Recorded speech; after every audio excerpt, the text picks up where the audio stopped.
Tá com o senhor aí. Ok, Roger, obrigado aqui. Shabbat Shalom a todos, nossos amigos que aqui estão, não é? Pessoal daqui do Brasil, dos países, outros países que aqui estão conosco também, não é? Nossos amigos lá de Israel, não é? Shabbat Shalom para vocês também, que Deus continue sempre abençoando a cada um de vocês, não é? Então, vejo aqui pessoas queridas, que é muito bom revê-los aqui novamente. Antes de nós começarmos, Roger, talvez aqui, se alguém tem, da parte da nossa última palestra, algum pedido, mesmo algum material, por exemplo, que estaria disponível, talvez ali, bom, eu vou passar alguma coisa, talvez para vocês. Nós vimos aquela questão do contexto da data, autoria, não é? Então, acho que vou passar ali alguns comentários que resumem a questão e algum material adicional sobre, por exemplo, a questão da referência a Belsazar, em referência a Nabonido, não é? Como o último rei lá, e também sobre Nabucodonosor, por exemplo. Nós vimos aí uma foto do tijolo de Nabucodonosor, né? Então, a referência, algum artigo que trata com mais detalhes este aspecto aí. Aí depois vocês contactem aí o Roger através aí do Instituto Fedor Mayer, não é? E ali vocês podem, quem tiver interesse nesse material, ali dar uma olhada também e possa complementar o seu estudo, não é? Porque ali a gente só falou e vocês vão ter ali mais material que documenta aquilo que foi dito em detalhes. Tudo bem? Ok aí, Roger? E aí você compartilha com o pessoal ali. Deixa que eu compartilho ali, eles estão acostumados a receber os materiais aí já.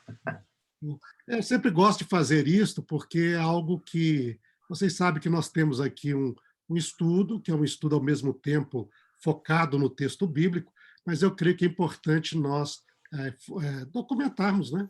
Para que a pessoa possa ter referências, um pouco também a nossa parte acadêmica aqui, não somente o falar, mas também documentar, né? Para que vocês possam ter referências mais precisas acerca daquilo que foi falado e documentado ali a literatura, o material onde foi publicado, não é? E um pouco mais dessas informações. Bom, hoje nós vamos ainda ser esse é nosso segundo estudo, é o último estudo dessa questão de contexto, tá? Preliminar, que depois nós vamos partir já para um estudo mais específico de algumas partes, né, do livro de Daniel, sobretudo os capítulos onde nós temos ali as visões proféticas, né? Primeiro com os sonhos de Nabucodonosor e depois as visões que o próprio Daniel recebeu, né?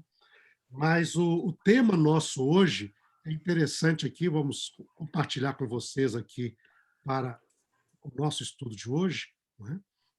Então, espero que todos estejam vendo aí. Como está o meu sinal aí, Roger? Tá ótimo, tá ótimo. Tá ótimo. Ótimo. Okay. Então, aí, nós vamos continuar o nosso estudo com o tema hoje da soberania de Deus. O livro de Daniel, a soberania de Deus. E aí foi até interessante, porque eu creio que nós nem combinamos nada, mas esse último cântico aí, né, que precedeu nossa parte ali, Ribono Shel Haolam, fala exatamente disso, né? A palavra Ribono seria um mestre, senhor do universo. Mas esta é uma visão importantíssima judaica da história e do universo. Nós temos um Deus, e esse Deus é soberano, ele é Senhor. Okay? E ele é o Senhor do universo, é o Senhor da história humana, é o Senhor de todas as coisas. Então, ali seria este Ribonô, não é? Este mestre Senhor de todas as coisas. E o livro de Daniel também enfatiza esta visão de Deus e a sua soberania. Então, esse é o nosso hoje. Não vai ser tanto um estudo da parte histórica, o transfundo, né, histórico do livro, mas é do transfundo literário dele. E essa é basicamente uma das principais, se não a mesma principal ideia que aparece no texto de Daniel. E nós vemos isso, eu gostaria aqui nós vamos repassar alguns textos, sobretudo os textos dessa parte mais histórica, narrativa, da experiência de Daniel e seus amigos ali no, no exílio babilônico, e as expressões, ideias que enfatizam esta soberania de Deus. Ele é o Senhor de tudo, e o Senhor também da história. E este é um ponto fundamental para a visão judaica da história. Então, vamos aqui. O livro começa com este texto, ali no capítulo 1, dizendo que no terceiro ano do reinado de Joaquim, rei de Judá, Nabucodonosor, rei de Babilônia, veio a Jerusalém e a sitiou. E nós lemos aqui o texto e parece que este evento histórico é resultado da iniciativa humana. É o rei Nabucodonosor, na sua guerra para expandir o seu poderio, o controle do seu império, não é? O Império Babilônico. Na realidade, nesse momento que ele sitiou, ele ainda não era rei. O texto aqui já o trata como rei, porque ele se tornou rei naquele mesmo ano que ele sitiou a cidade. Mas nós estamos aqui no ano de 605, e você tem aqui até uma pequena tablete de argila do Museu Britânico, classificado como o número 21.946. Esse tablete que vocês estão vendo ali registra a Batalha de Carquemes, que ocorreu naquele mesmo ano. Hein? O príncipe Nabucodonosor veio como general do exército babilônico para lutar contra o exército egípcio, que estava controlando a região ali. Hein? Fazia poucos anos, na verdade fazia 4 anos. O faraó Neco, ele depois da queda de Nínive em 612, e aí a região ali pertencia ao Império Nínive, eram submissos aos ninivitas, não é?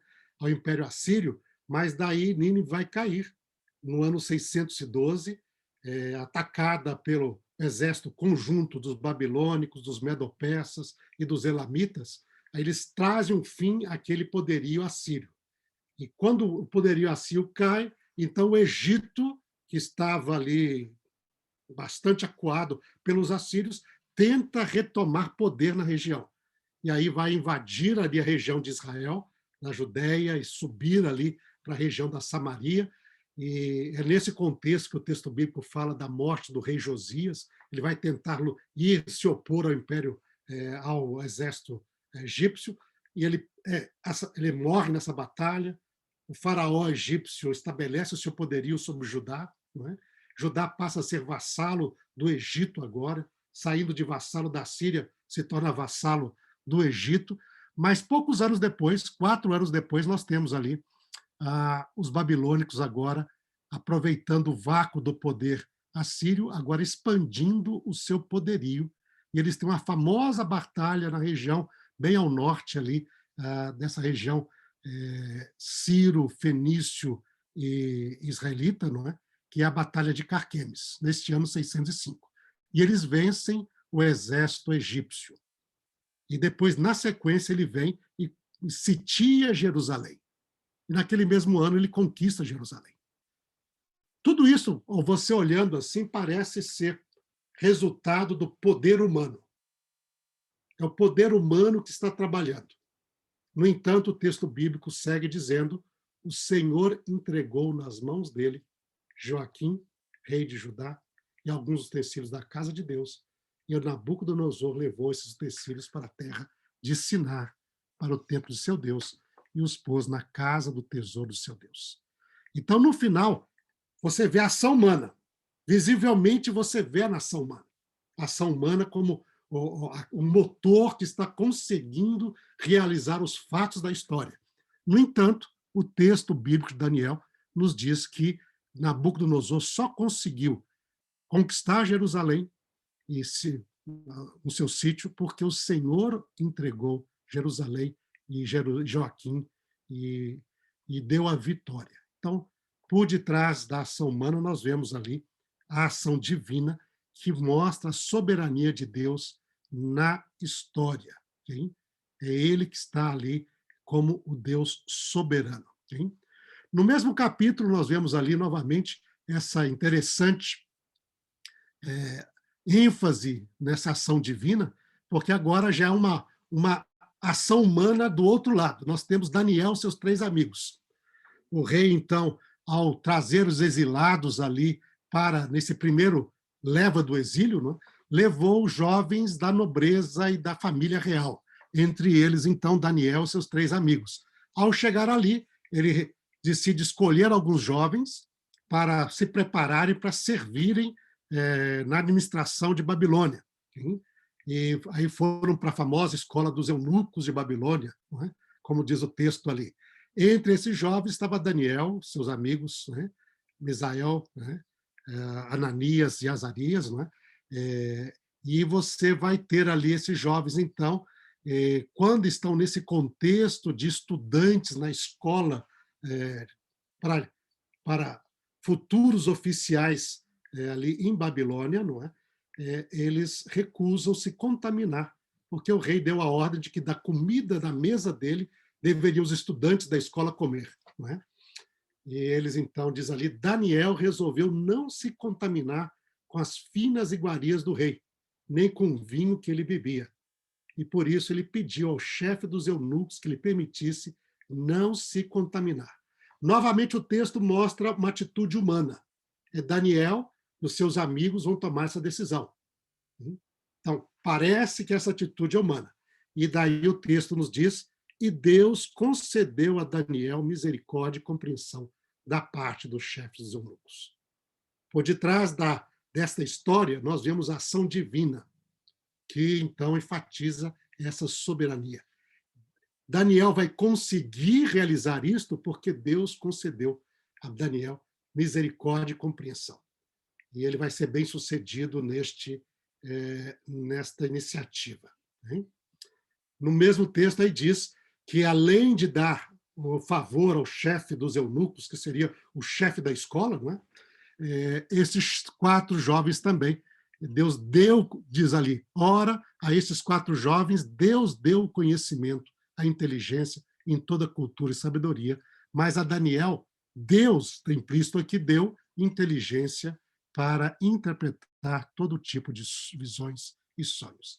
Daniel, capítulo 1, verso 7. De novo, nós vemos ali Deus ativo. Não é? É um momento de tragédia. Conquista de Jerusalém, primeira leva do exílio, né? Os utensílios do templo do Senhor levados para o templo de Babilônia, por Nabucodonosor e seu exército, jovens sendo levados, não é? O rei Joaquim também sendo levado. Parece que o poderio humano, que a história está sendo decidida pelo poder humano, mas o texto enfatiza que por trás disso tudo está também a ação do Deus soberano. Okay? Então, esta é a ênfase ali, já no primeiro capítulo.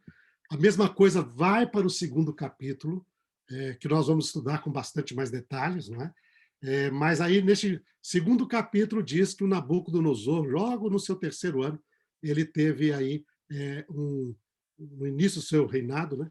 Ele teve um sonho e ele ficou muito perturbado, esse sonho se repetiu várias vezes, e ele, então, quis descobrir o significado deste sonho, e nós vamos estudar toda essa história, ele vai chamar seus magos, os seus sábios, os caldeus, não é? E eles não vão conseguir, porque o rei não diz qual é o sonho, ele exige que eles declarem primeiro qual foi o sonho, para depois dar a interpretação, e eles falam que isso é impossível, não é? Mas aí ele, na sua fúria real, ele manda um decreto para matar todos os sábios de Babilônia. E nisso também os sábios jovens que tinham acabado de entrar no seu serviço, que seria Daniel e os seus companheiros.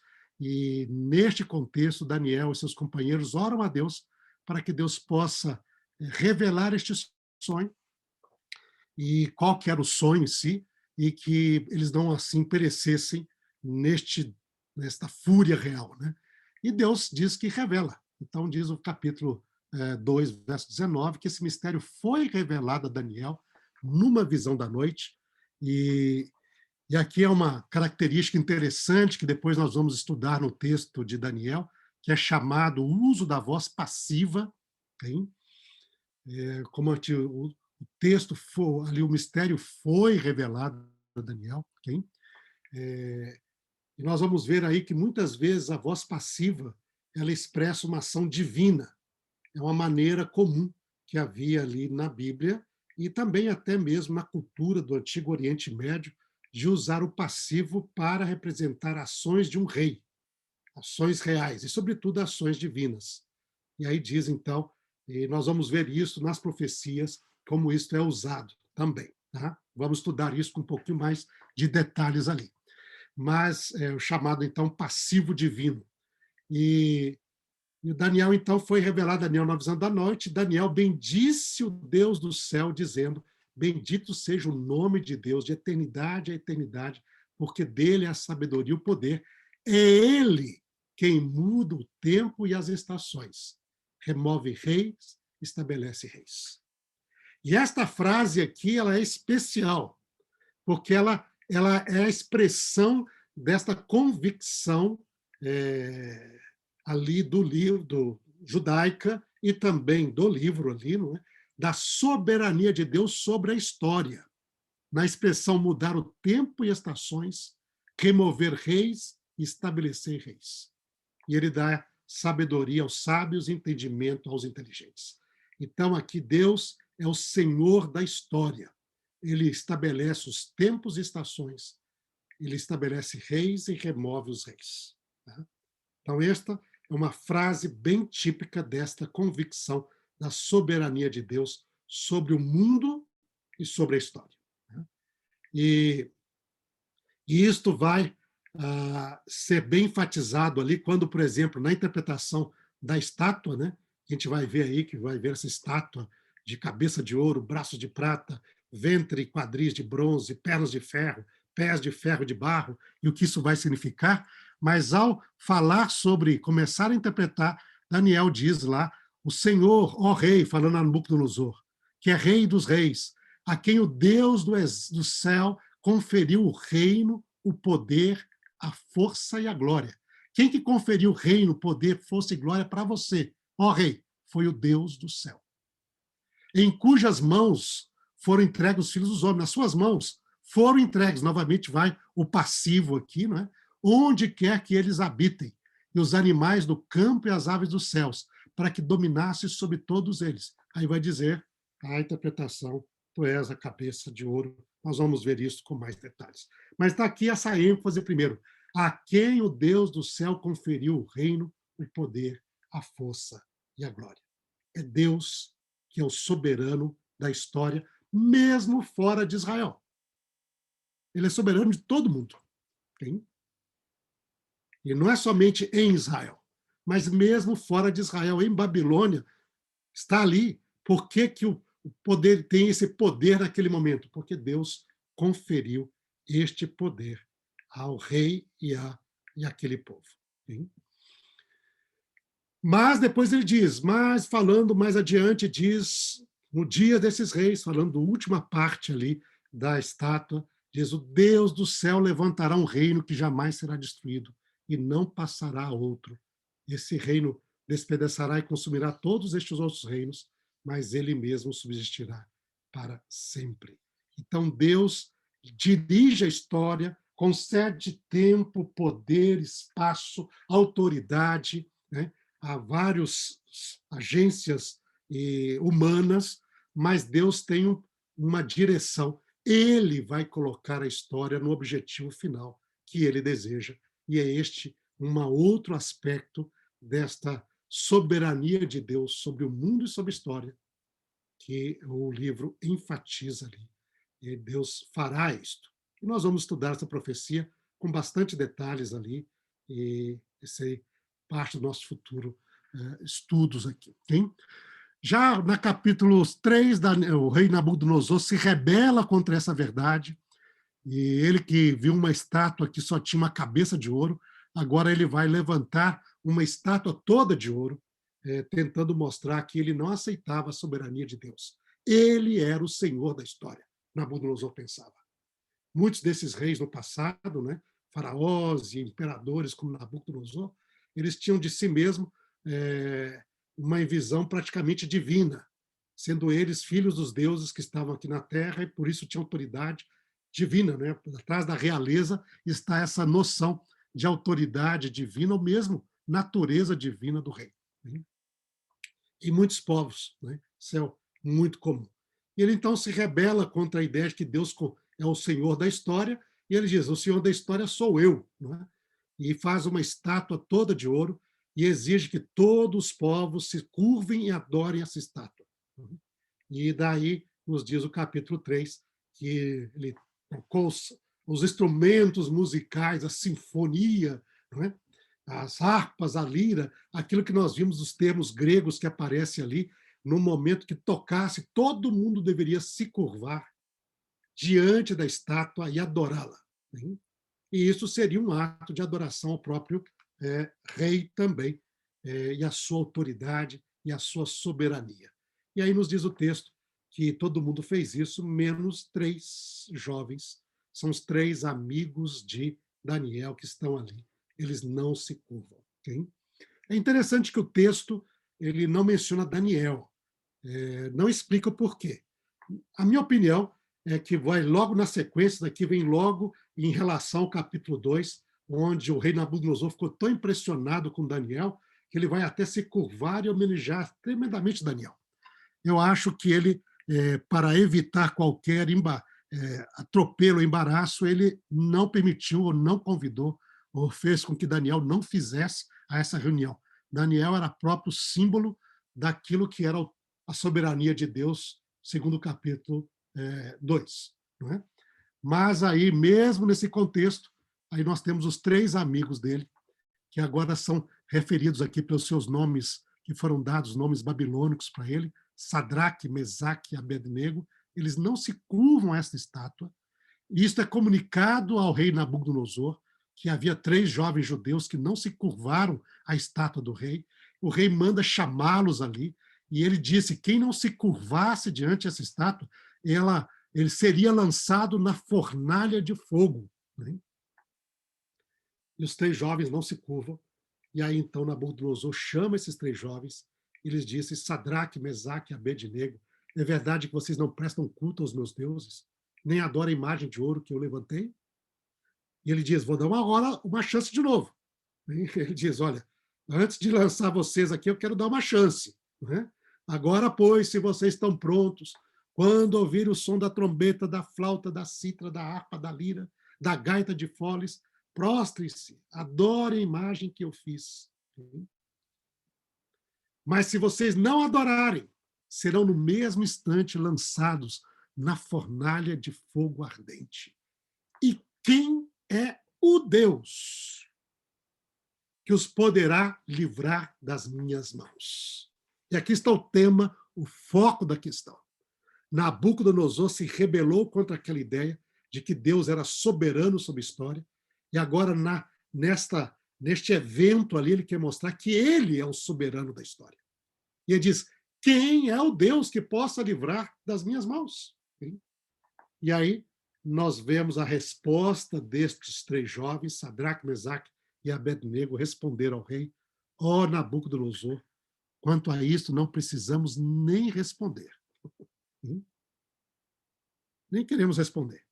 Se o nosso Deus, a quem servirmos, quiser livrar-nos, ele nos livrará da fornalha de fogo ardente e das suas mãos, ó rei. Se for da vontade dele, ele pode nos livrar. Nós nem duvidamos disso. Okay? Mas aí nos surpreende a sequência da história, porque eles dizem: e mesmo que ele não nos livre, fique sabendo, ó rei, que não prestaremos culto aos seus deuses, nem adoraremos a imagem de ouro que o Senhor levantou. O Senhor rei levantou. Então, vejam essa convicção da soberania de Deus por esses 3 jovens. Se Deus quiser livrar, ele poderá livrar. Ele é soberano de tudo. Mas se ele não quiser, nós não sabemos qual é a vontade dele. Nós não estamos aqui de pé porque eles não estavam de pé porque eles tinham certeza de serem libertados. Não, eles estavam de pé porque eles tinham fidelidade a este Deus, ao Deus de seus pais, ao Deus de Israel, ao Deus que é o Senhor do universo. Diz, se ele quiser, ele livra. Se ele não quiser, você está na soberania dele. Isso é ele que vai decidir. Nem assim nós nos curvaremos diante da tua imagem e adoraremos aí os teus deuses e te reconheceremos a ti, Rei. Isso estava implícito, como soberano do universo, no lugar de Deus.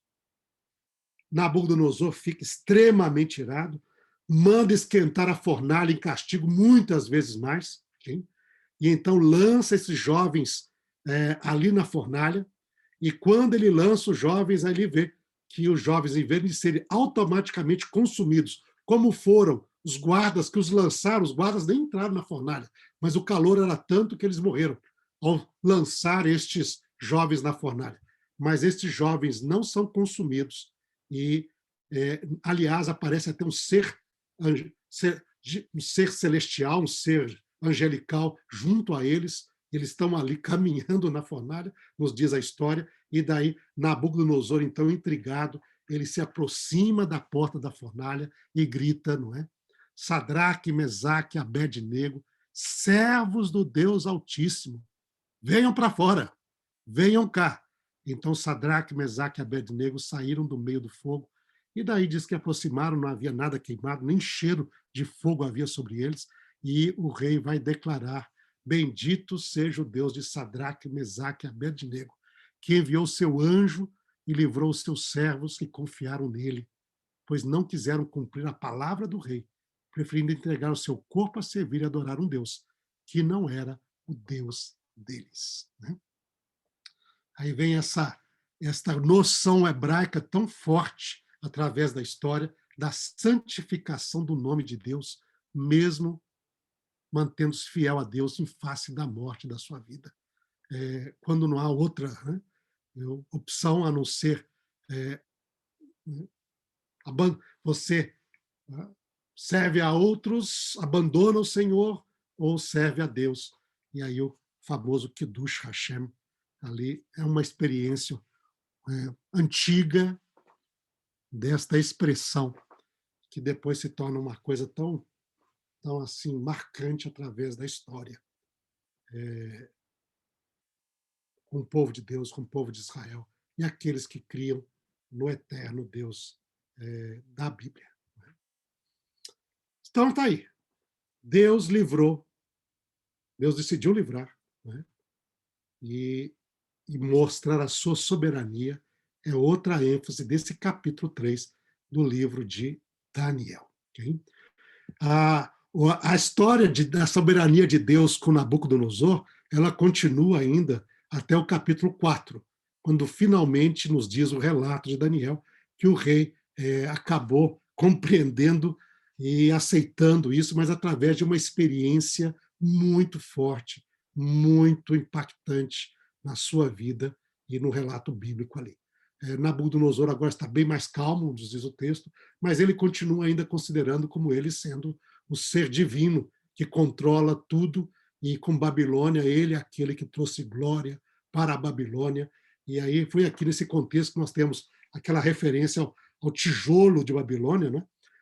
Com o nome de Nabucodonosor, porque ele no texto vai dizer: esta é a grande Babilônia que eu construí para a glória do meu nome, com o meu poder, né? Com a minha autoridade, a minha soberania, e com, olha que coisa. Então, neste contexto, ele vai ter um outro sonho, é o segundo sonho, onde vê uma árvore poderosíssima, enorme, cuja sombra enchia a terra, debaixo do qual os animais, todos os animais e aves vinham. Os animais procuravam refúgio e as aves procuravam fazer seus ninhos ali, e dela se alimentava e se mantinha todos os seres ao redor.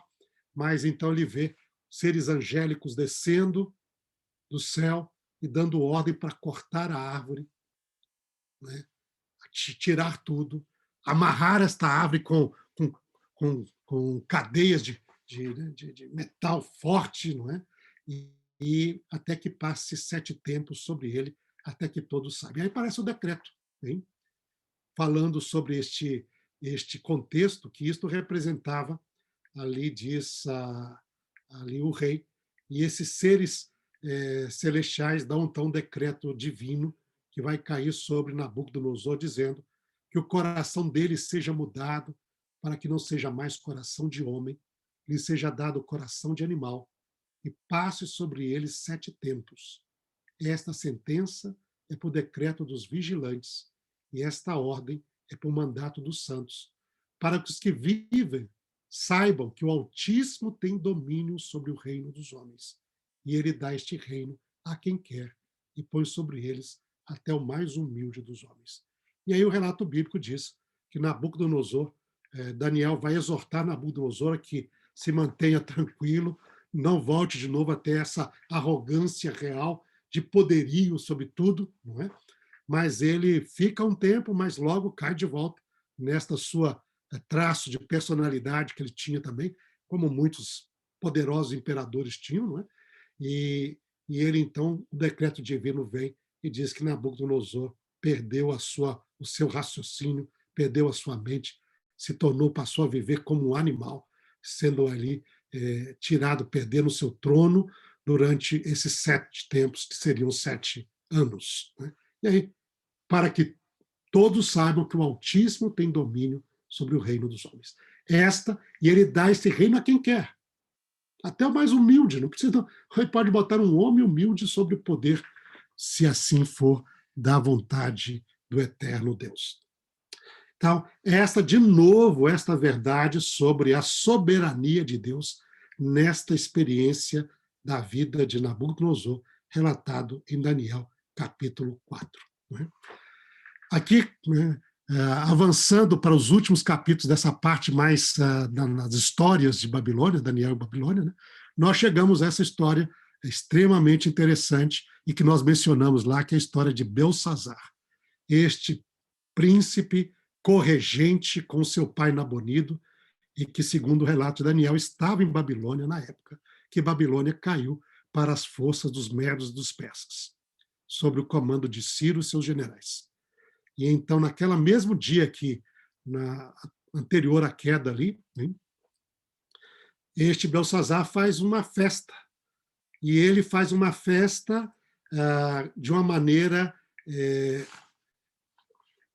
desafiando a autoridade de Deus, porque ele manda trazer os utensílios sagrados que Nabucodonosor tinha trazido de Jerusalém.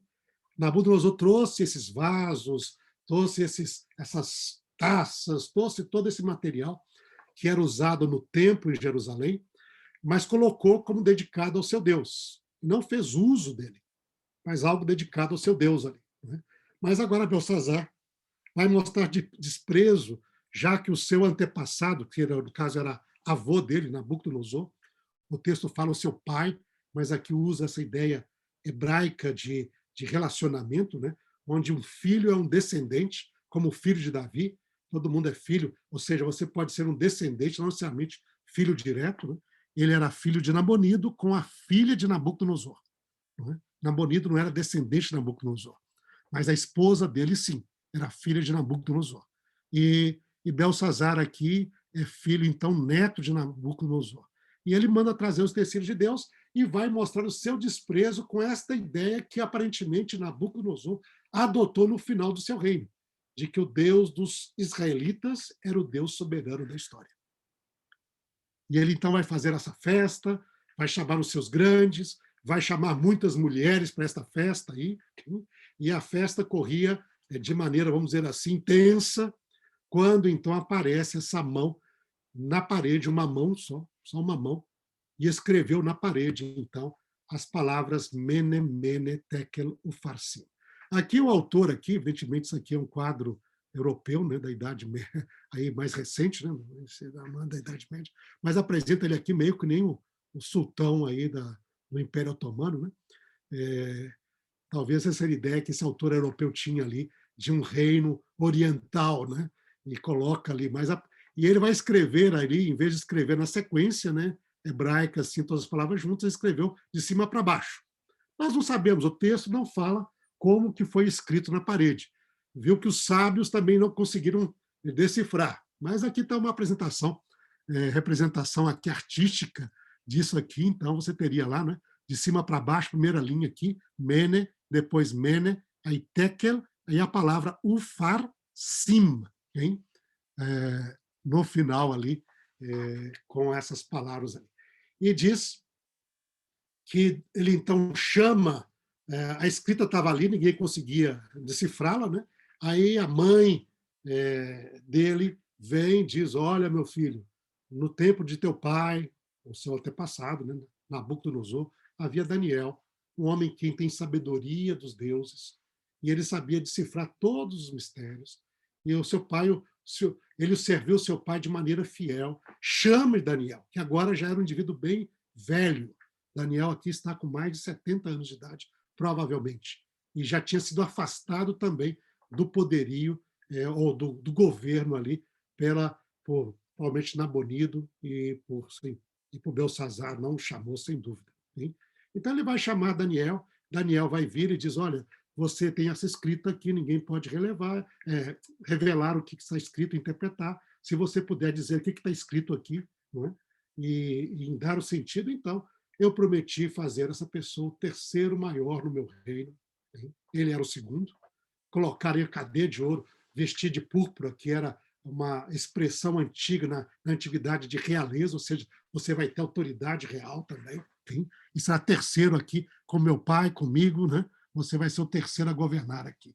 E Daniel não vai aceitar isso, ele não tem muita simpatia por este príncipe regente, ele vai ser até meio seco com ele, mas ele vai lembrar desse príncipe regente e diz, olha, os teus bens ficam contigo, eu não quero isso, mas eu vou, sim, atender o pedido do rei e interpretar esta escrita. Mas ele vai lembrar, ao interpretar, ele vai lembrar a história do pai dele, ou seja, do avô dele, né, que Nabucodonosor. Ele vai dizer, ó rei, o Deus Altíssimo deu o reino a Nabucodonosor, seu pai, bem como glória e majestade. Mas quando o coração dele se elevou e seu espírito se tornou orgulhoso e arrogante, foi derrubado do seu trono real e perdeu toda a sua glória.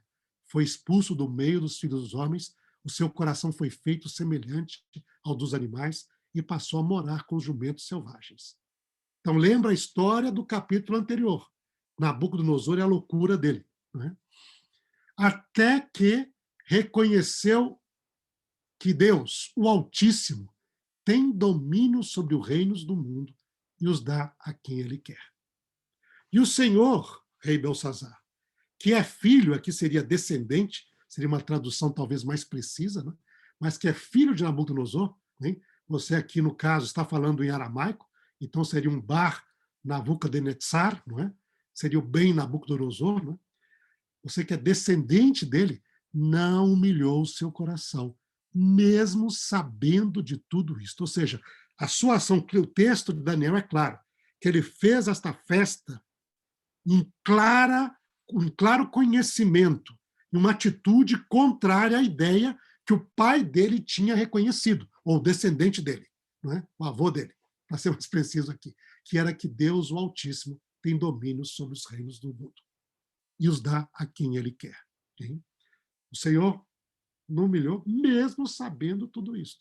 E daí, então, pelo contrário, se levantou contra o Senhor dos céus, mandando trazer os utensílios do templo dele, para que o Senhor, ó rei, e suas mulheres e concubinas, juntamente com os homens importantes do reino, bebessem vinho neles. Além disso, o Senhor deu louvores aos deuses de prata, de ouro, de bronze, de ferro, de madeira, de pedra, mas o Senhor não deu glória a Deus, em cujas mãos estão a sua vida e todos os seus caminhos. Ele é o Senhor da história, ele é o Senhor sobre o ser humano também. Hein? Nas mãos dele estão a sua vida e os seus caminhos. É por isto que ele enviou aquela mão que escreveu na parede. E o que está escrito é isto: Mene, Mene, Tekel e Parsim. Aí seria o Farsim. Né? Algumas traduções pegam aqui o Vav conjuntivo, né? E coloca aqui o Farsim. Aqui essa tradução já colocou o sentido da conjunção e aí, e Parsim. E esta interpretação daquilo, Mene, Deus contou os dias do seu reinado, ó rei, e pôs um fim nele. Então veja a soberania de Deus. Deus agora decidiu. Ele que levanta e abate os reis. Deus contou os dias. Ele pesou. Aqui o contar, aqui o mene, está ligado com o verbo pesar. Ele pesou os dias do seu reinado e pôs fim neles. A palavra contar, desculpa, o técnico que é o pesar. O mene aqui é contar mesmo. Deus contou os dias do teu reinado e pôs um fim nele. Téquel, você foi pesado na balança e achado em falta. Essa ideia da balança e o juízo divino, não é? Você aqui foi achado cal, você foi achado leve, achado em falta. Hein? Pérez, e aí a palavra parats, né? O reino foi dividido e entregue aos medos e aos persas. E esta interpretação mostrando que Deus está ali no controle da história, ainda que o ser humano está agindo. Você vê a ação do rei. O rei agiu, não é? Mas Deus está sob o controle da história e, neste momento, o juízo divino trouxe o fim, então, ao reino babilônico, ao império babilônico, e naquela mesma noite os medo-persas invadiram ali e o rei Belsazar foi executado e Babilônia caiu nas mãos de Ciro e do seu exército. E diz, isto aqui não é simplesmente resultado do poder medo-persa, isto é resultado também da decisão da soberania divina quanto ao seu reino, seu futuro e a história. Finalmente, aqui, o último texto dessa história que nós vamos lembrar aqui é a história de Daniel 6, o profeta na cova dos leões. Né? E aqui nós temos uma situação onde não é tanto o rei em si que está ali com alguma atitude de vanglória, de orgulho, etc., mas é uma intriga política. Diz ali, nós temos esse personagem no capítulo 6, Dario o Medo, né? Que nós não conhecemos bem quem ele é, mas aparentemente durante um ano ele foi constituído ali governante em Babilônia para cuidar dos negócios do império, enquanto Ciro continuava a avançar ali nas suas conquistas com seu exército. E então diz que Dario apreciou muito Daniel, gostou muito dele. E ele vai organizar o império no momento ali em 120 satrapias e vai colocar 3 presidentes sobre estes sátrapas, não é? Que são os governadores regionais, e um desses presidentes será Daniel, mas quando ele viu a integridade, a eficiência e a sabedoria de Daniel, ele pensou em colocar Daniel como o primeiro-ministro dele, para ajudá-lo no governo ali, acima dos outros presidentes. E nesse contexto, então, diz que os demais presidentes e governadores, movidos de inveja e querendo, então, tirar Daniel, que já era agora um senhor, já com quase 90 anos, já, certa idade, mas ainda muito eficiente na administração do governo, ele, então, decide fazer um jogo político e tentar tirar Daniel do poder. E nós vemos tudo isso através dessa questão do decreto de Dario, que proibia a oração a pedido a qualquer deus que não fosse o próprio rei, joga com orgulho desse sentimento de divinidade da parte dos reinos, dos poderosos, né? E dos reis. Dario se sente envaidecido, baixa esse decreto, mas daí isso era uma armadilha, porque ele sabia que Daniel era uma pessoa fiel, o qual orava 3 vezes por dia, este costume bíblico que se tornou costume judaico ali das orações da manhã, da tarde, da noite, né? E você ali, Daniel orava, voltando-se a partir da sua janela, voltando o seu olhar, o seu rosto para Jerusalém. E foi nesse contexto que eles pegaram Daniel orando, porque ele continuou a orar, como sempre fazia, e eles então levaram Daniel a ser ali condenado, porque quem não obedecesse o rei seria lançado na cova dos leões. Okay? Aqui só a curiosidade, que é considerada hoje como mais um detalhe interessante, que lembra? Nós mencionamos que tem vários detalhes ali do texto de Daniel. A execução no contexto babilônico era lançar em fornalha, como aconteceu lá na história dos 3 amigos de Daniel. A execução aqui no capítulo sobre o Império Medo-Persa é lançar na cova dos leões. Okay? Alguns sugerem que isso representa o fato de uma mudança cultural. Por quê? Porque para os medo-persas, e sobretudo a religião persa, o fogo é sagrado. Então, eles não usavam fogo para execução de criminosos, ou etc., ou pessoas condenadas, como faziam os babilônicos, mas daí evitavam isso por respeito ao fogo. É uma possibilidade interessante, né, que ali alguns têm chamado a atenção agora nessa história, mudando a cultura, ou seja, mudou agora o governo e mudou também a forma de execução. Por que o autor aqui não botou o indivíduo de novo na fornalha ardente aí, né? Ou seria qual a razão? Uma possível razão disto seria de que a importância ou a deferência ou como os medo-persas, os persas consideravam o fogo, sendo parte sagrado até do culto deles dentro da religião da fé persa. Então, um pequeno detalhe que alguns chamam a atenção, creio que era interessante compartilhar com vocês aqui. Mas aqui está Daniel. Daniel está na cova dos leões e o rei Dario viu que ele caiu numa armadilha, porque ele gostava muito de Daniel. E ele, então, espera que Deus possa proteger ele. Ele não pode mudar o decreto, como diz lá, os decretos medo-persas ali, eles não podem ser mudados de modo algum, enfatiza o texto. Então, ele vai lançar, ele vai tentar livrar Daniel, mas não consegue livrar. E aí ele vai, então, com tristeza, ver Daniel sendo lançado ali e esperando, talvez, quem sabe, o seu Deus que você serve continuamente possa te livrar. Diz que Dario não conseguiu dormir aquela noite, ele passou em jejum, não teve a festa, não teve nada, porque estava preocupado com Daniel, e cedo de manhã diz que ele vai lá para a cova dos leões para saber se Daniel tinha sido devorado por esses leões ou estava ainda vivo. E ao aproximar-se da cova, ele chamou a Daniel com voz triste, que pensava que estava morto, e disse o rei a Daniel: Daniel, servo do Deus vivo, será que o seu Deus, a quem você serve continuamente, conseguiu livrá-lo dos leões? Daniel então responde da cova: ó rei, viva eternamente, viva para sempre, rei, que é um tipo de saudação comum, não é? Nestes contextos ali para um rei. Então, o rei Dario fica feliz, tira Daniel da cova, pega os acusadores dele, lança na cova e diz que esses leões nem deixaram eles caírem, tocarem o chão, já se apoderaram deles para devorá-los, não é?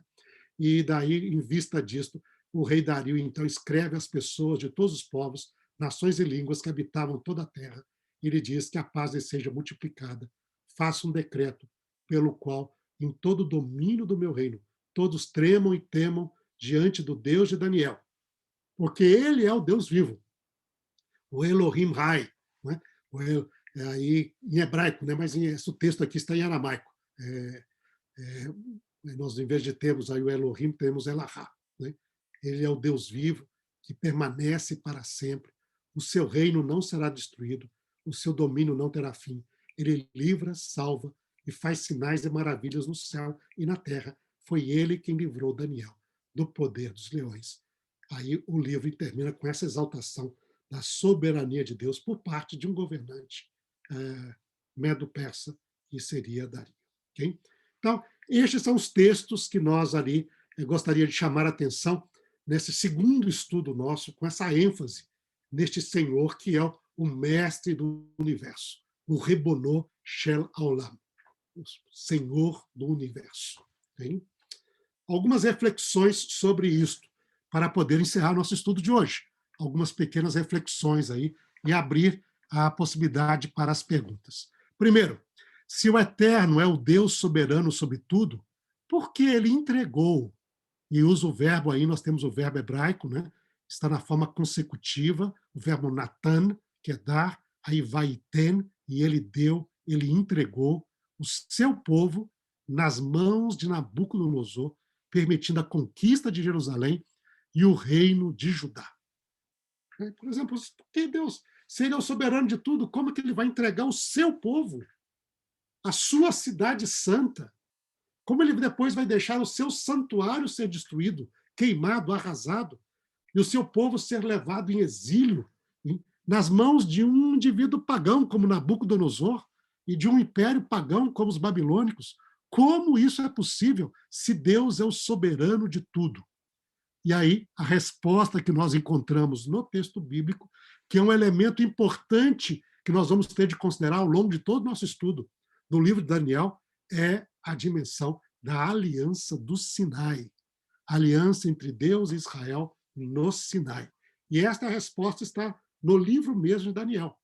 Você vê lá na oração de Daniel, no capítulo 9, que é o capítulo onde vai receber uma profecia importantíssima, profecia das 70 semanas proféticas. Não é? Essa profecia é precedida por uma oração, que ele, então, Daniel, dirige a Deus, e neste texto da oração, ele fala a razão por que porque eles estavam ali no exílio. E ele diz assim, hein? Vou ler só alguns versos desse capítulo, começando a partir do verso 9. Diz, ao Senhor nosso Deus pertence a misericórdia e o perdão, pois nos rebelamos contra ele. Então, de um lado existe o Deus de Israel, que tem misericórdia e perdão, e do outro lado o seu povo tinha se rebelado contra ele, rebelado contra essa relação estabelecida na aliança. E diz, e não obedecemos à voz do Senhor, nosso Deus, para andarmos nas suas leis, que nos deu por meio de seus servos, os profetas. E diz, sim, todo Israel transgrediu a tua lei e se desviou, deixando de ouvir a tua voz. Por isto, as maldições que estão escritas na lei de Moisés, servo de Deus, e que foram confirmadas com juramento, se derramaram sobre nós, porque pecamos contra ti. E quando nós vamos à aliança do Sinai, nós temos essa aliança de Deus que tirou Israel da terra do Egito, para lhe ser por Deus, Israel ser o seu povo. Essa aliança tinha mandamentos, né? As estipulações dessa aliança, que são os mandamentos de Deus, e depois, na sequência desta aliança, nós temos ali a dimensão das bênçãos e maldições, que aparecem em Levíticos 26, por exemplo, em Deuteronômio 28, onde se Israel fosse fiel a esta aliança estabelecida com Deus, Deus traria suas bênçãos. Mas se o povo se rebelasse contra Deus, Deus traria o seu juízo na forma de chamada das maldições. E a última das maldições é a destruição da terra de Israel, a destruição das cidades, a destruição do templo e o exílio em terra estrangeira. E Daniel está falando exatamente isto. Essas maldições que estão escritas na lei de Moisés, servo de Deus, que foram confirmadas com juramento, se derramarão sobre nós, porque pecamos contra ti.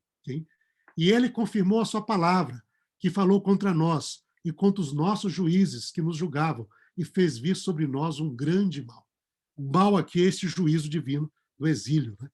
E da destruição da terra, do templo, etc. Nunca antes, debaixo do céu, havia acontecido algo como o que aconteceu com Jerusalém, nos diz ali.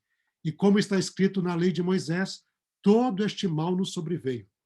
Mas mesmo assim não temos implorado o favor do Senhor, o nosso Deus, para nos convertermos das nossas iniquidades e nos aplicarmos à tua verdade.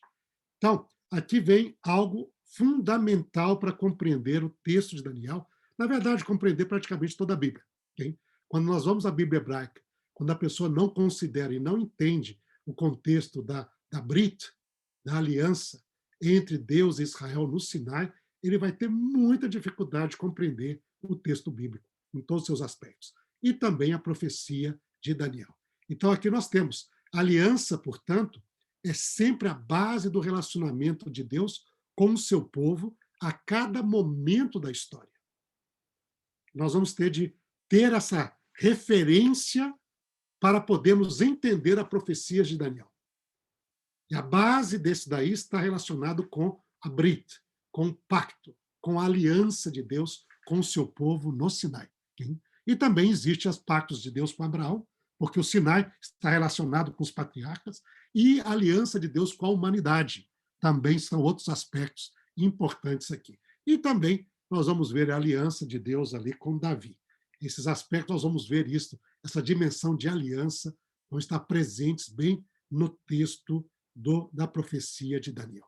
E nós vamos explorar isso e vamos estudar com mais detalhes. Hoje nós não temos tempo para isso, é um estudo muito mais detalhado, né? Mas fica essa referência básica para a sequência do nosso estudo, a referência à aliança do Sinai. Viu? E como existe aliança, existe no livro, e nós vamos ver isso, tanto as dimensões do juízo sobre o povo de Deus, mas também do cuidado de Deus, como cuidado com Daniel, seus amigos, para com o povo, a noção de graça e misericórdia, e nós vamos ver também no texto, não é somente juízo, mesmo em juízo ainda se manifesta as noções de graça e misericórdia, de vindicação do seu povo, sim? Deus vai vindicar o seu povo, e também de a esperança de restauração e de redenção.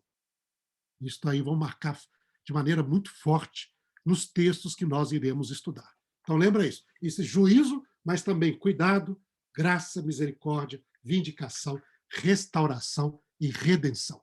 E neste propósito, Deus vai dar essas revelações proféticas para confirmar todos esses aspectos da sua aliança com o seu povo e assim ajudar o povo a enfrentar a história sabendo desta soberania de Deus, num Deus soberano que é o rei de Israel, que é o Senhor desta aliança. Mas aí vem algumas perguntas também além desta. Uma outra reflexão seria a soberania de Deus à história humana. Qual a relação entre, né? Desculpa aqui, seria qual a relação entre a soberania de Deus e a liberdade humana? Então, aqui, nesta relação entre a soberania de Deus, a história e a liberdade humana, nós vemos ali que Deus, o livro de Daniel declara, é o soberano sobre a história humana. Diz, ele quem muda os tempos e estações, remove reis, estabelece reis. Ele dá sabedoria aos sábios, entendimento aos inteligentes. É a história dos sonhos de Nabucodonosor, aí representado na estátua, lá em Daniel 2:21. O Altíssimo tem domínio sobre o reino dos homens. Ele dá esse reino a quem quer e põe sobre ele até o mais humilde dos homens. Foi a verdade enfatizada nesse relacionamento de Deus com Nabucodonosor, e este texto aí do capítulo 4 nos lembra disto. Deus é o soberano sobre a história humana. Então, a história humana, ela no final tem um soberano que a dirige. Essas interações são complexas, nós vamos ver ali, não são tão simples assim. Deus, então tudo que acontece é vontade de Deus? Não. Nem tudo que acontece é vontade de Deus. Nós vamos ver isso. Existe muito da liberdade, né, do ser humano, mas nós vamos entender isso um pouco mais. Outro item que aparece nesta interação entre a soberania de Deus e a liberdade do homem é que Deus é o soberano também sobre a vida humana. Nossa vida está nas mãos de Deus.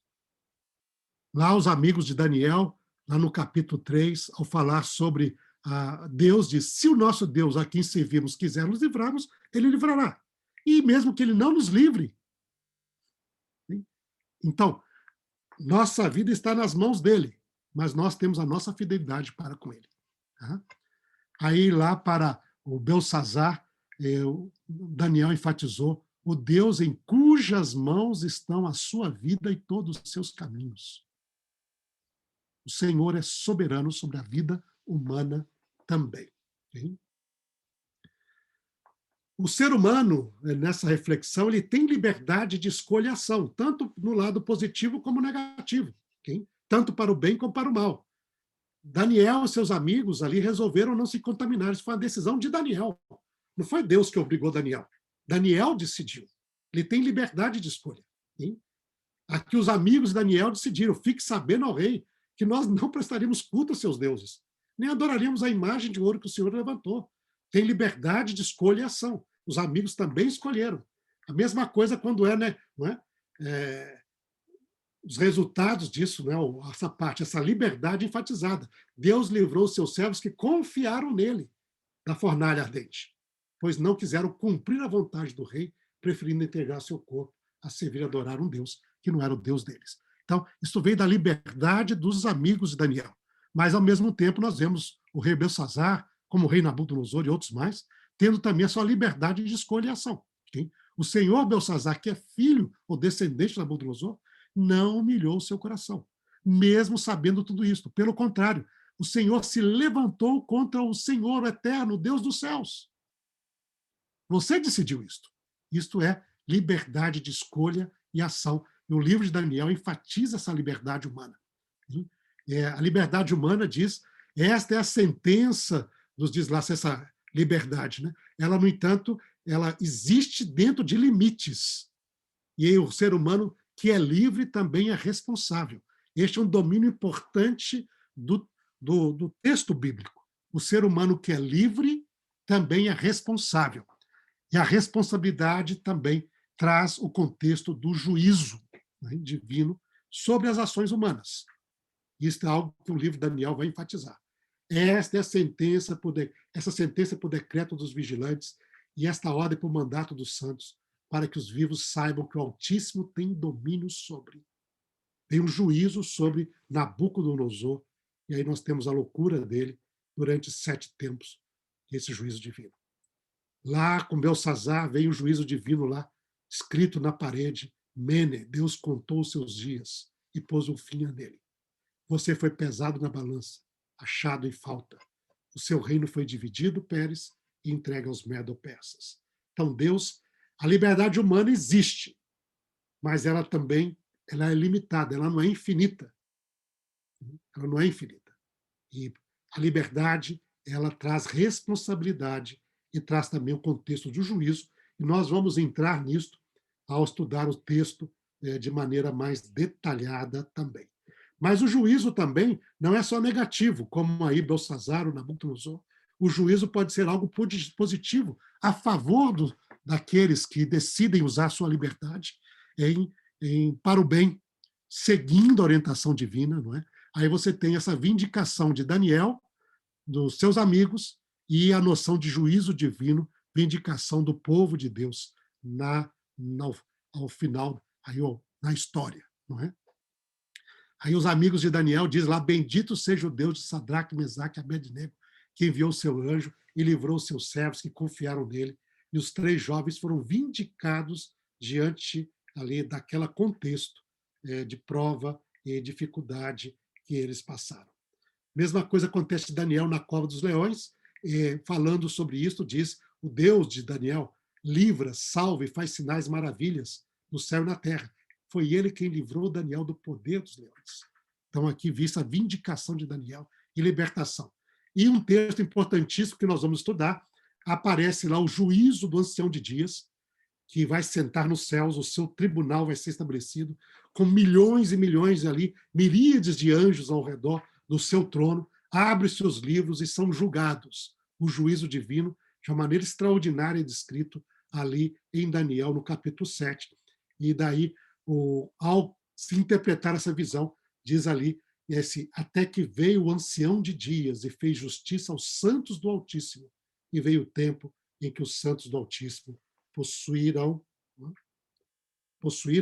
tomaram posse do reino. Né?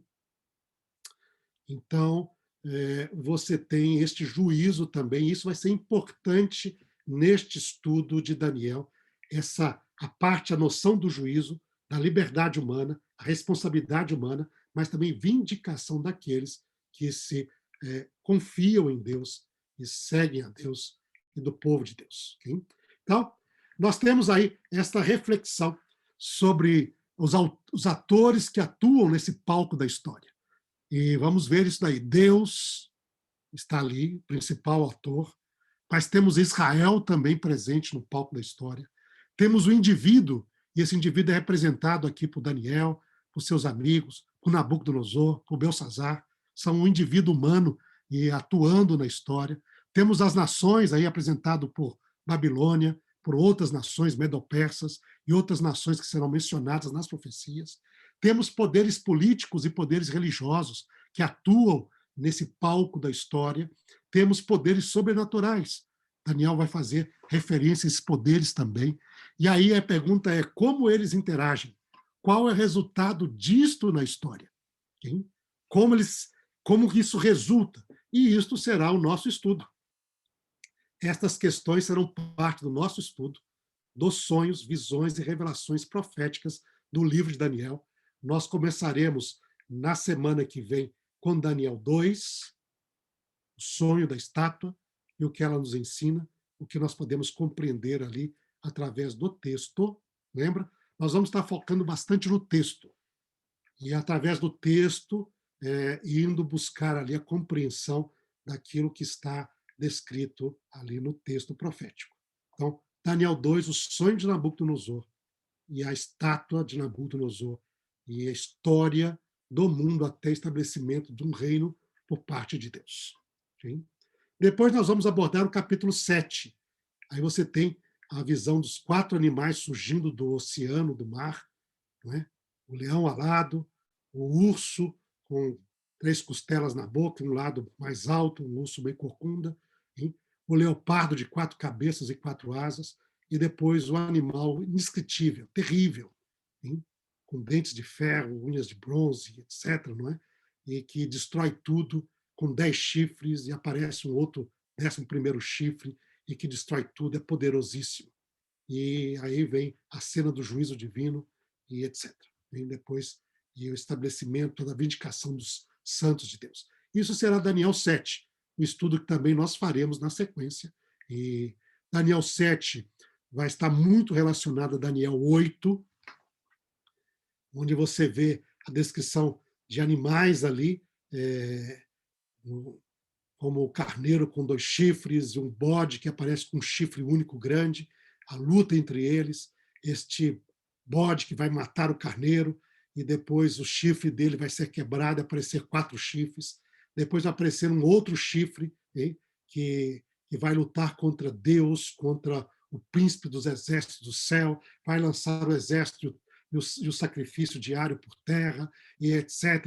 E vai ter um período de domínio e poder no qual os santos lhe serão entregues nas mãos de tempos, metade de um tempo, até que venha o juízo divino e então se estabeleça ali para por fim a este poder, representado na profecia das 2.300 tardes e manhãs. E depois segue o capítulo 9, o capítulo 10, a visão do capítulo 9 às 70 semanas, e depois o capítulo 10 a 12, que é a última profecia de Daniel, quando então aparece essa visão dos conflitos humanos até o final da história, representado por 2 poderes metafóricos, mas simbólicos importantes, o rei do norte e o rei do sul. Hein?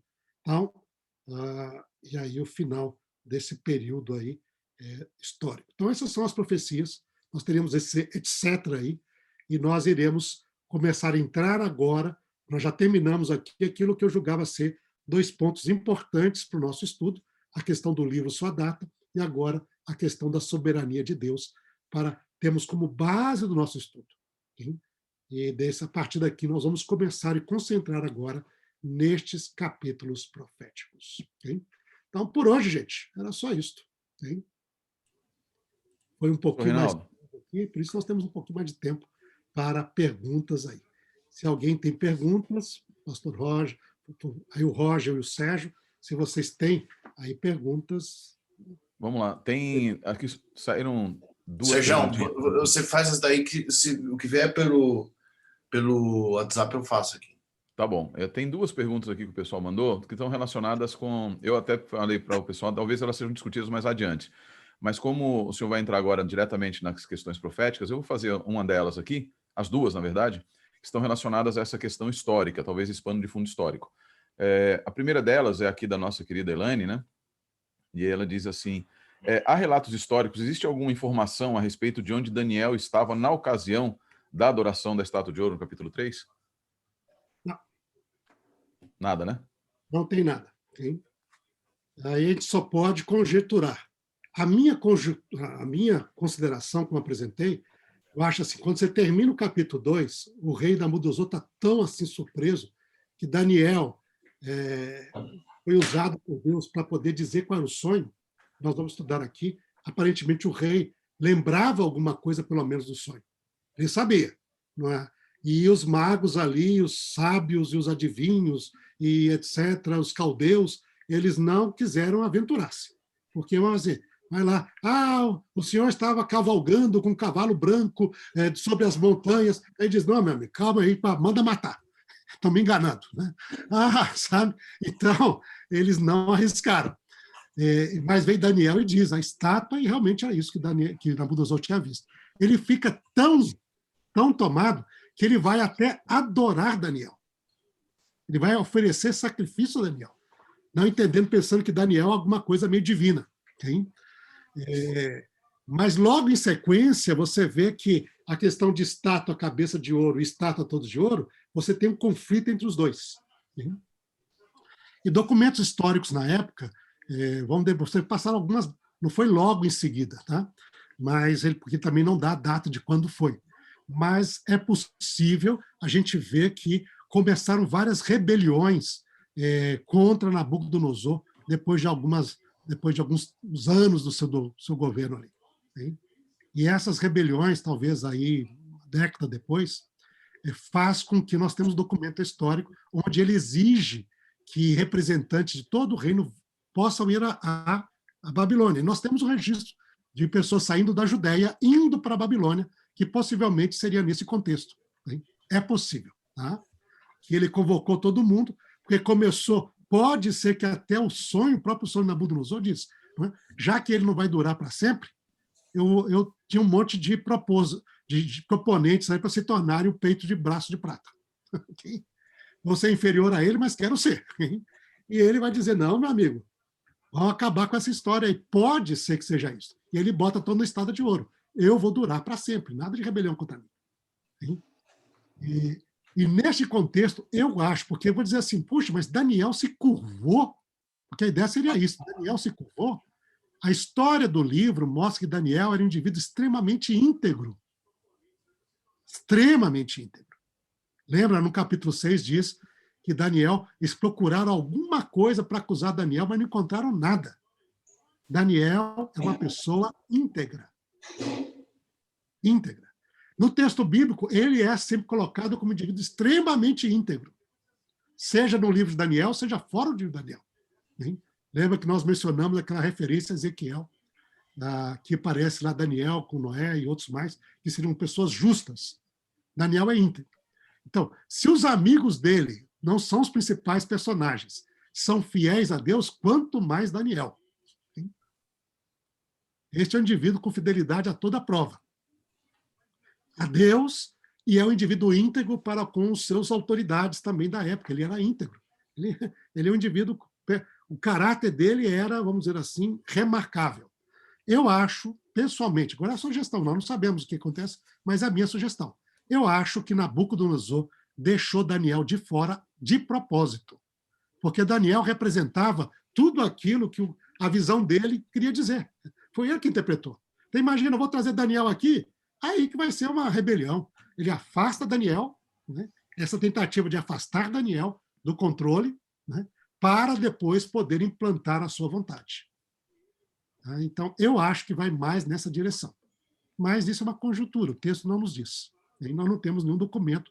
Se no futuro a gente descobrir, ótimo, mas nós não temos ou conheça nenhum documento que nos indica onde estava Daniel nesse momento. Né? E tudo que dizer, eu creio que outros propuseram aí, eu estou colocando a minha opinião. Outros propõem realmente uma interpretação também, porque o documento em si, o livro em si, não nos dá esse detalhe. É legal essa sua resposta, a resposta do professor Siqueira, porque quando eu estava fazendo lá no mestrado, foi exatamente a minha conclusão também na dissertação, que assim, a ideia, na verdade, Nabucodonosor aproveitou esse momento para testar se a fidelidade dos amigos de Daniel era Daniel também, de toda aquela turma, era Daniel como representante do povo, porque a gente tem o evento da questão do consumo identitário no capítulo 1, ou se era realmente ao Deus ao Deus de Israel e todas essas coisas, né? Qual era a força que Daniel exercia sobre eles lá? E aí afasta também. E aí, nesse contexto, professor, vem a segunda pergunta que está aqui, que é assim, considerando a aliança sendo demonstrada no relacionamento com Deus, por que Daniel pediu que fosse servido a eles apenas alimento vegetal e água, e não cita os animais limpos que nos escritos de Moisés são ensinados como permitidos ao povo?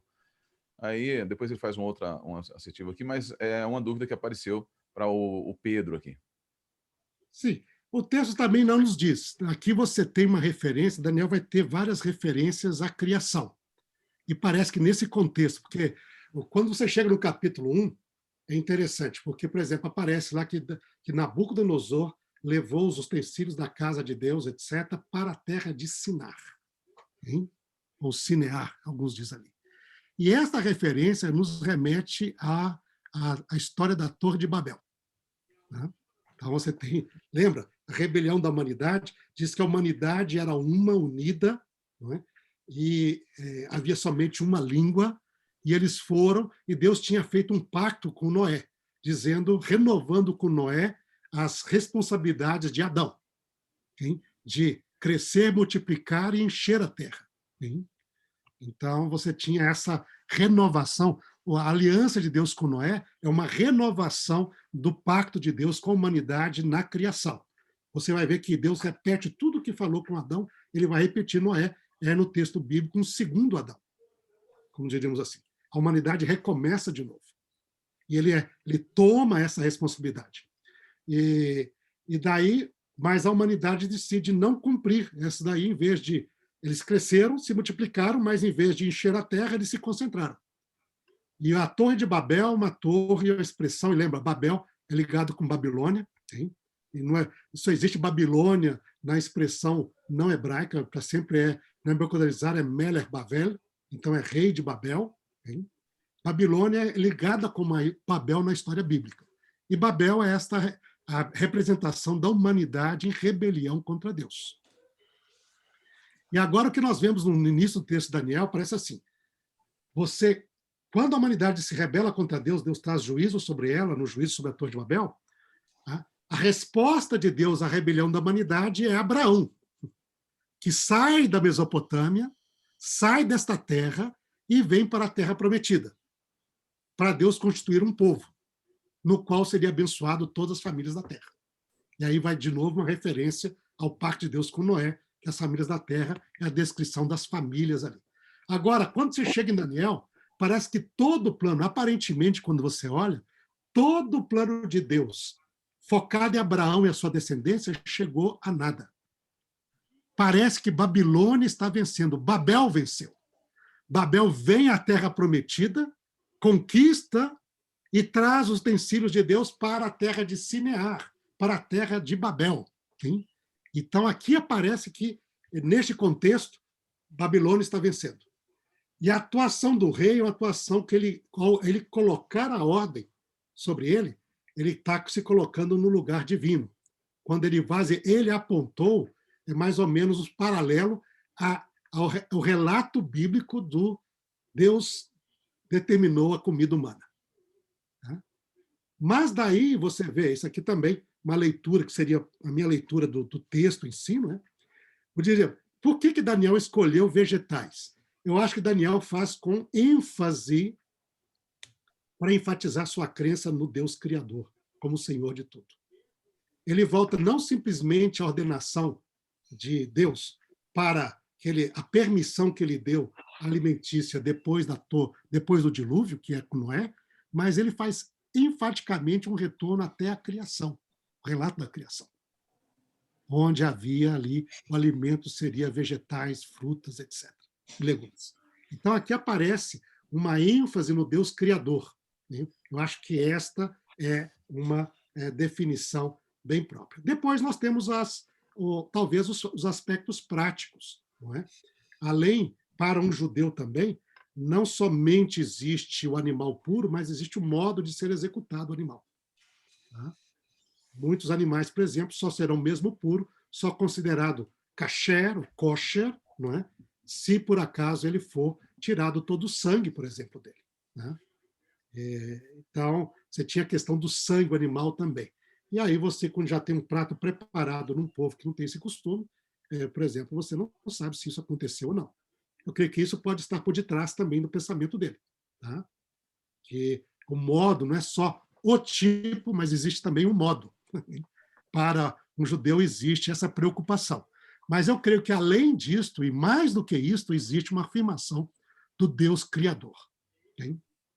E esta noção, com esse ênfase. Você está aqui com Babel, que revoluciona contra a experiência da aliança de Deus com a humanidade, pois que seria em Noé e que remete à criação, pois Daniel e seus amigos fazem uma ênfase nesse Deus da criação.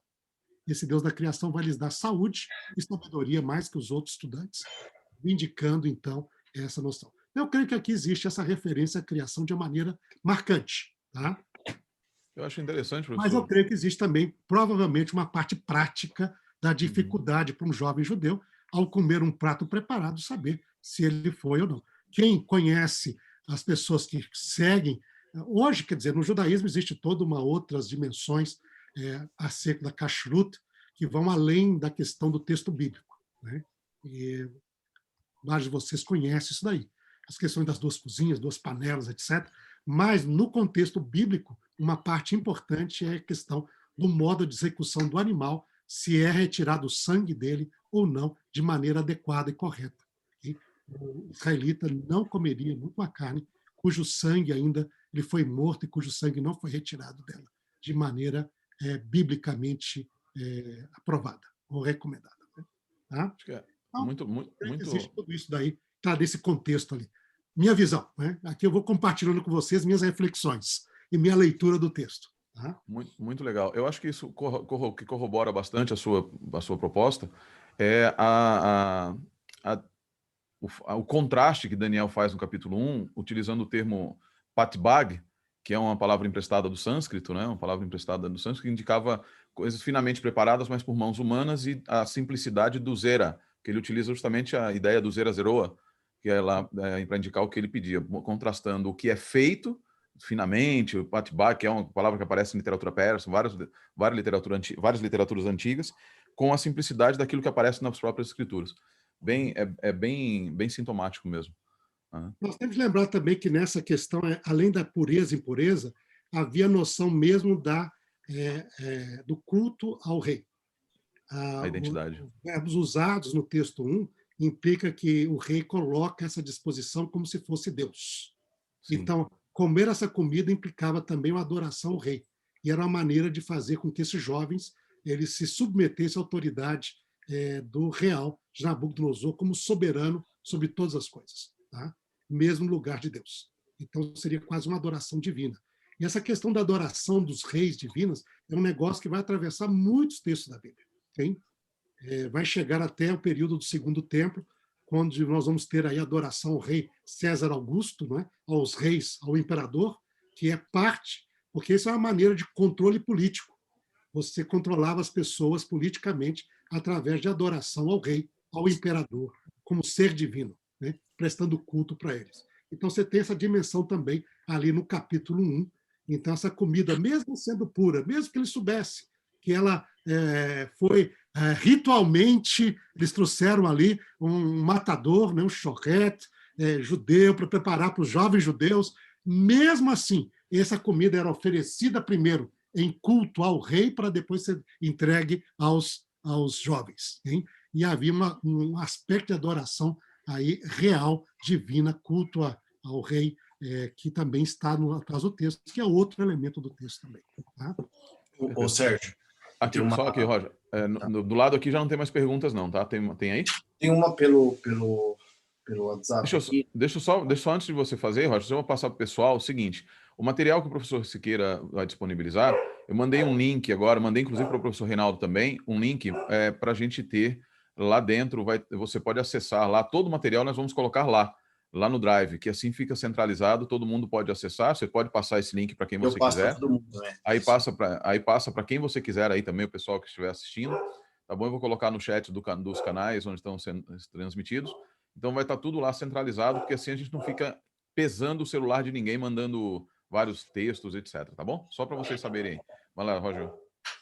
Pessoal, a pergunta aqui é o seguinte, o fato depois do exílio, eles terem perdido a soberania e praticamente não ter recuperado a soberania, até o momento dos Macabeus, onde eles recuperam por um tempo a soberania e depois acabam perdendo de novo quando chega o momento romano, o fato do livro dos Macabeus não estar inserido no cânon por vários critérios de classificá-lo se ele é inspirado ou não, ou somente como um documento histórico. Na verdade, a pergunta é, no texto bíblico parece que depois do exílio babilônico, os judeus não resolvem essa questão de soberania nunca mais, a não ser se a gente considerar o livro dos Macabeus como o único momento que eles vão recuperar a sua soberania, né? O senhor acha que no capítulo que o senhor analisa um pouco aí, no capítulo 2 da estátua, etc. e tal, essa recuperação da soberania, ela aconteceria em algum momento na história? Roger, essa é uma questão, uma pergunta extremamente interessante. Eu creio que ela vai ser tratada não tanto no capítulo 2, vai ser o nosso estudo, mas será no capítulo 7, o capítulo 8, 9 e depois... Foi que eu respondi até aqui. Não vai ser neste daí. E este vai ser talvez um dos grandes momentos e grande fonte de surpresa e até sofrimento da parte de Daniel. Ao receber visões, ao saber que na soberania divina, lembra, aqui nós estamos falando da soberania divina, não é? A promessa da independência e soberania do seu povo, ela não aconteceria plenamente. Só aconteceria depois de um juízo divino no final da história. Okay? E isto é algo que aparece ali, e nós vamos ver o conflito de Daniel, nós vamos estudar aqui, com as revelações que ele vai ter no capítulo 7, que ele fica preocupado. No capítulo 8, ele cai de cama doente quando vê aquilo lá. Ele diz que ele não entendia, ele vai estudar o texto bíblico, aí ele vai enfatizar as profecias de Deus dadas a Jeremias, Devar Adonai Leremiahu Hanavi, né, que falava sobre isso. Ele vai comparar, vai ser o tema da oração dele, do capítulo 9, que nós enfatizamos aqui. Senhor Deus, por favor, Senhor, né, pense, tá? Se não é por nós, o que o Senhor me revelou, será que é isso mesmo? Tá difícil, Senhor. Hein? E ele ora noutra direção. Vai ser, então, o foco das 70 semanas e vai ser o foco também da última resposta divina nos capítulos 10 a 12. E aí nós vamos estudar isso de maneira assim bem interessante, porque há um contraste entre o que Deus revelou aos profetas para o retorno do exílio, e muito forte, como a profecia de Jeremias, a profecia de Isaías, né? E a expectativa de restauração que viria, e aquilo que Deus vai revelar nas visões dadas a Daniel no capítulo 7, no capítulo 8, e aí vem o capítulo 9, 10 a 12. Tá? E isso é um foco interessantíssimo ali do estudo. Vou depois compartilhar com vocês, nesse momento do estudo, um artigo que eu escrevi sobre a relação entre as profecias clássicas de Isaías, Jeremias, os outros, Amós, Oséias, outros profetas, e a profecia típico apocalíptica, que surge no contexto bíblico em Daniel. Hein? Então, a relação entre eles, e como entender a relação entre elas, não é? Mas nós vamos ter um foco realmente. Agora sim a gente vai ter de esperar e aprofundar nisso. O período dos Macabeus era um período extremamente interessante, inclusive extremamente fundamental para entender o contexto ali do judaísmo do Segundo Templo. Porque, de um lado, ele olhado assim, nós olhamos, sem dúvida, né, de maneira positiva, com a libertação da opressão dos impérios helênicos ali, sobretudo o Império Seleucida, o antigo Quarto Epifânio, não é? Mas os seus antepassados, seus anteriores também, mas chega ao clímax com ele ali, não é? Quando vem a proibição da religião bíblica, do judaísmo, da leitura da Torá, da circuncisão, da profanação do templo, e a reação que vai acontecer ali com a reconquista de Jerusalém e da Judéia, a libertação da Judéia e áreas adjacentes, não é? Formando o reino de Judá durante ali aquele período de praticamente um pouco mais de um século, não é? Mas, ao mesmo tempo, o período da história de Macabeus, ao mesmo tempo que ela é linda e celebrada, como nós celebramos em Hanukkah, não é? Esse milagre, né? Nes Gadol Hayasham, então houve um grande milagre ali, ao mesmo tempo, ela é o motor também de uma crise espiritual em Israel sem proporções na história. Por quê? Porque aos irmãos ali, macabeus, libertarem a Judéia, o santuário, etc., e estabelecerem o reino dos Asmoneus, que é o nome da família deles, não é? O reino dos Asmoneus, eles também tomam poder nas suas mãos de duas instituições fundamentais judaicas, ou bíblicas, para as quais eles não tinham, vamos dizer assim, biblicamente falando, o direito de assumir, que é a realeza. Eles vão assumir a realeza, sentar no trono como reis, não é? E isso vai criar uma crise. Por quê? Porque eles não são descendentes de Davi. Então, quando você tem eles assumem a realeza, você tem o partido religioso dos Hassidim, muitos deles aí se levantando contra eles. Hein? Levantando, né? Por quê? Porque eles assumiram algo que biblicamente não era direito. Em vez de procurar o descendente de Davi e restabelecê-lo sobre o trono, eles dizem, nós vamos reinar. E aí cria uma crise terrível. Mas, além dessa crise, uma maior crise vai ser quando eles assumem o sumo sacerdócio, sendo que eles não eram descendentes de Sadoc, que desde os dias de Salomão era a única descendência que poderia assumir o sumo sacerdócio em Israel. Então, eles assumem o sumo sacerdócio e assumem a realeza. E é como, por exemplo, quando eles assumem o sacerdócio, quando você lê a literatura de Qumran, essa é a grande crise para a literatura de Qumran. E provavelmente o chamado homem ímpio ali, o sacerdote ímpio, que aparece na literatura de Qumran, é referência ao rei Macabeu, que também, o Asmoneu, que assume ali o sacerdócio, o sumo sacerdócio. E, então, você tem eles assumindo dois postos que eles não tinham direito, e isso vai criar a diversidade de facções religiosas, de grupos religiosos que nós mencionamos no nosso estudo sobre o judaísmo no Segundo Templo, né? Quando, lembra, nós mencionamos essas diferentes facções, né? Dezenas delas que haviam ali, e muito isso vem ligado com os próprios, não somente com o domínio, é interessante, sobre o domínio pagão e a Judéia sem soberania, ainda havia uma maior unidade no povo do que sob o domínio dos macabeus. É interessantíssimo isso. O povo, houve ali divisão, aqueles que queriam ser helênicos, mas o domínio pagão, por exemplo, dos persas, não traz uma crise religiosa. Né? Mas eles começam uma restauração. Sobre os helênicos, veio o problema da implantação da cultura helênica quando passou, sobretudo, para o controle seleucida. Antes eles estavam sob o controle do Egito, que eram os Ptolomeus, que davam a liberdade.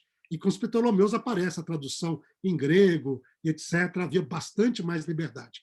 Mas quando os seleucidas vêm, eles querem impor a cultura helênica. Aí cria uma crise. Mas esta crise vai ser a resultado da rebelião macabeia, para se libertar dessa crise ali. Não é? Mas, no final, ela vai provocar outra crise dentro devido a esses fatores ali. Então, é uma questão complexa, a questão macabeia, e ela não é simplesmente, a gente só olha o Macabeu do lado positivo, né? Que foi muito positivo. A libertação, Hanukkah, celebrar, mas os macabeus trouxeram também uma crise gigantesca dentro do contexto judaico e que vai trazer uma sequência o judaísmo do Segundo Templo, que com as suas diversidades, suas oposições, partidos opostos um ao outro de maneira bem forte, não é? E com conflito entre eles. Então, é um negócio assim interessante, viu, Roger? Então... Bom, nós vamos acabar explorando isso para frente, então, né? Sim. Tá bom. Está ali na parte, tudo bem? Então, espero, a gente vai explorar essa questão mais adiante, mas para lembrar ali também que, dentro do próprio contexto judaico, o contexto dos macabeus é positivo e, ao mesmo tempo, é problemático. Exatamente. É isso. Não é só positivo, ele é positivo e problemático. Tá bom. Professor, bom, primeiro eu quero te agradecer nós estamos ainda nas introduções ainda, né? E te agradecer por essa introdução muito boa aí, agradecer a todos os presentes aí, lembrar que a semana que vem nós voltamos aqui, durante a semana eu mando os links aí. Depois eu passo para vocês também os links que esse material vai permanecer, para quem quiser acessar depois. Aí, alguns falam, olha, não estou podendo participar, mas assiste na parte da tarde e tal.